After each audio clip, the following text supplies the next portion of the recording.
এই মাসের দাম অনেক বেশি, শুধু বেশি না, অনেক বেশি, এর মর্তবা অনেক বেশি। সাহাবায়ে কেরাম আল্লাহ রাসূল সাল্লাল্লাহু আলাইহি ওয়াসাল্লামকে প্রশ্ন করলেন, ইয়া রাসূলুল্লাহ ওয়া হাবিবাল্লাহ, হুজুর আপনি যে রোজা রাখতেন রবিউল আউয়াল মাস যদি না, যে কোনো আরবি মাস যদি না, সারা বছর যে আপনি যে সোমবার দিন রোজা রাখেন, রোজাটা কিসের রোজা? রাসূল সাল্লাল্লাহু আলাইহি ওয়াসাল্লাম বললেন, ও সাহাবায়ে কেরামরা সুন্দর প্রশ্ন করেছে,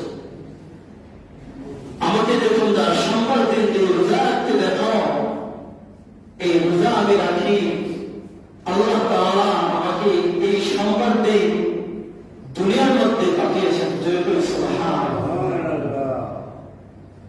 আবার এই সোমবার দিন আমি এই দুনিয়া থেকে চলে যাই।